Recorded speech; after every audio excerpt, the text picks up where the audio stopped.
Hello दोस्तों यहाँ पर हमारे पास है क्लास 9th के मैथ का जो चैप्टर है दूसरा बहुपद। ठीक है, इसी में जो प्रश्नावली है 2.3। इस प्रश्नावली में आपको इस टाइप का ये प्रश्न मिल जाएगा जिसमें हमें गुणनखंड करना है। ठीक है, लेकिन इसमें गुणनखंड अगर घात में 2 रहेगा तब तो फटाफट कोई भी गुणनखंड इजीली कर देगा, लेकिन जैसे ही घात में 3 आएगा यहीं पर मामला सारा फंस जाता है। भाई ये चीज़ कैसे होगा? ठीक है, तो इसका आसान तरीका मैं आपको बताता हूँ। ठीक, किस तरीके से आपको इससे ईजिली हल कर देना है। ठीक है, तो चलिए सबसे पहला चीज़ कि इसको हम यहाँ पर नोट कर लेते हैं। पहला काम लिखते हैं हल। ठीक है, और इसको हम मान लेंगे, इस तरीके से लिखेंगे पहले कि माना, और ये एक्स क्यूब और माइनस में 6x का स्क्वायर प्लस में 3x और प्लस में 10। ठीक है, ये चीज़। और माना में तो इसको हम पी एक्स बराबर मानेंगे, सॉरी पी एक्स बराबर में। ठीक है, पी एक्स बराबर में ये इतना माना जाएगा। ये तरीका होता है मानने का। ठीक है, अब बात आती है कि घात में, जैसे घात में अगर 2 रहता है और गुणनखंड करते हैं तो लास्ट में हमें केवल 2 इस तरीके से ब्रैकेट हमें मिलता है। ठीक है, लेकिन जैसे ही 3 इस तरीके से आ जाए तो लास्ट में हमें 3 इस तरीके से ब्रैकेट मिलेगा। ठीक, अब ये ब्रैकेट मिलेगा कैसे? तो सबसे पहले एक ब्रैकेट हमें इसमें से ढूंढना पड़ेगा। ठीक है, तो ऐसा संख्या जो इस पूरे को 0 कर दे, ठीक है, ऐसा संख्या जो हम x के जगह पे रखें और इस पूरे को 0 कर दे, वही संख्या इसका एक गुणनखंड होगा। ठीक है, अब बात आती है कि हम ढूंढेंगे कैसे? तो उसको ढूंढने का तरीका देखिए बहुत ही सिंपल है। इसको क्या करेंगे कि 10 का गुणनखंड निकालेंगे। ठीक है, 10 का गुणनखंड इस तरीके से निकलेगा, 2 पचे 10, 5 इकाना 5। अब देखिए सबसे छोटा कौन है? सबसे छोटा है एक। एक को, ठीक है, एक बार माइनस का 1 रह करके सब जगह देखेंगे कि क्या ये 0 हो रहा है। फिर अगर माइनस से नहीं होता है तो फिर प्लस का 1 रख करके देखेंगे क्या ये 0 हो रहा है। ठीक है, 2 और 5 इसलिए नहीं रखेंगे क्योंकि 2 रखेंगे तो थोड़ा सा बड़ा हो जाएगा, 5 रखेंगे तो और भी बड़ा हो जाएगा। ठीक है, तो इसीलिए, और बड़ा भी हो जाएगा, हो सकता है कि ये पूरा 0 ना भी हो। ठीक है, तो पहले हम सबसे छोटा रखते हैं 1। ठीक, तो माइनस का 1 यहाँ पे रख करके देखते हैं पहले। अब माइनस का 1 कैसे हो जाएगा? तो इसके लिए x प्लस का 1 बराबर में 0 करिए।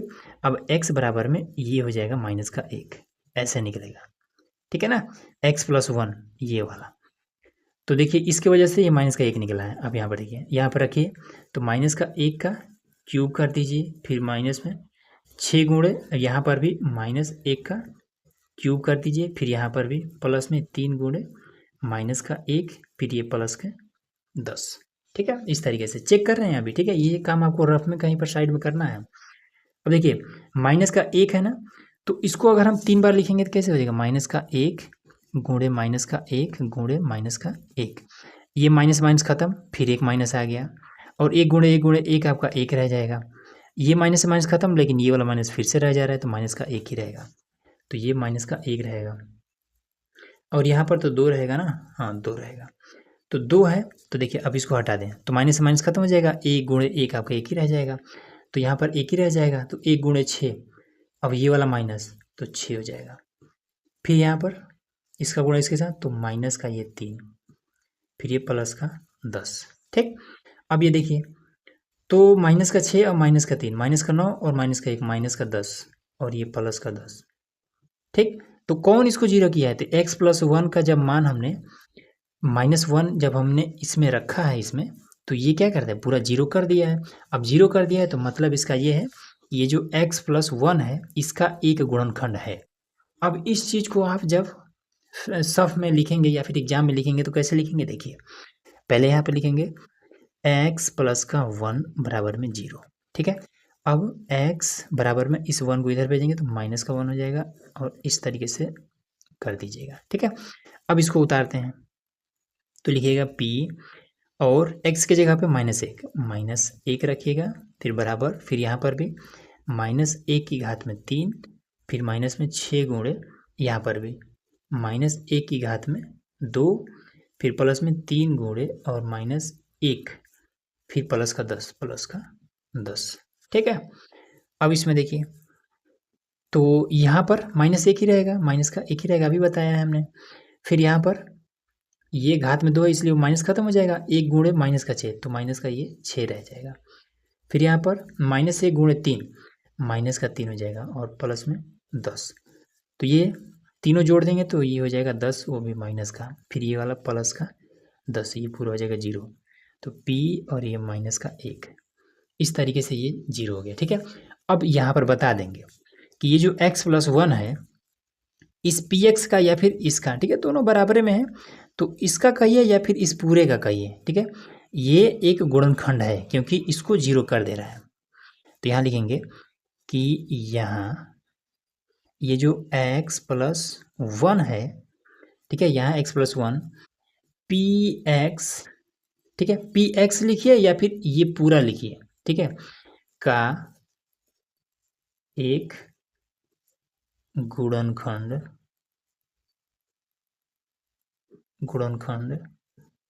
है, इस तरीके से।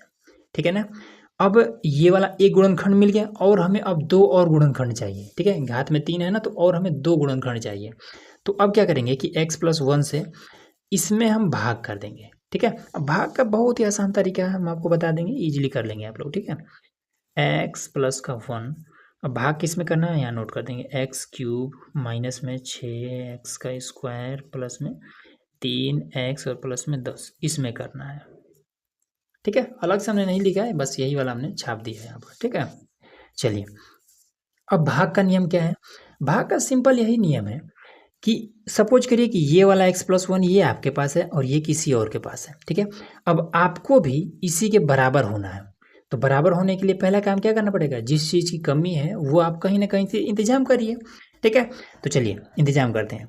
तो आपके पास केवल x है और सामने वाले पास x की घात में 3 है, तो कितना x की कमी है, 2 बार x और रहता तो आप इसके बराबर हो जाते। तो जो चीज़ कमी है वो हम यहाँ पर लिखेंगे। तो 2 बार x की कमी है, मतलब x की घात में 2 की कमी है। ठीक, अब इसका गुणा इसके साथ कर दीजिए तो x³ हो जाएगा, फिर 1 का गुणा इसके साथ कर दीजिए तो प्लस में, ये भी प्लस में, तो प्लस में x² हो जाएगा। ठीक है, अब इसके आगे कुछ नहीं है तो माइनस, इसके आगे प्लस है तो ये माइनस हो जाएगा, इससे ये खत्म हो जाएगा। अब माइनस का x² और माइनस का 6x², तो 1 बार x² और 6 बार x² दोनों माइनस में है, तो माइनस का ये 7 बार x² हो जाएगा। ऊपर से उतार लीजिए, ये 3x और ये 10 उतर जाएगा। अब क्या चीज़ की कमी है, माइनस का 7 हमारे पास नहीं है, माइनस का 7 हम ले लिए, और 1 बार x है, यहाँ पर 2 बार है, तो 1 बार x की भी कमी है। अब इसका गुणा इसके साथ कर दिए तो माइनस का 7x² हो जाएगा, फिर इसका गुणा इसके साथ तो माइनस में ये 7x हो जाएगा, प्लस प्लस, इससे ये खत्म।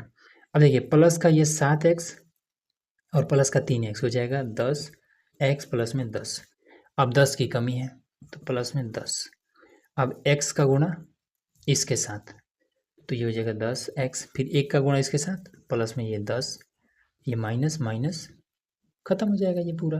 ठीक है, अब सिंपल इसका गुणनखंड कर दीजिए, तो यहाँ पर कर लेते हैं, जगह है तो x² माइनस में 7x प्लस में 10।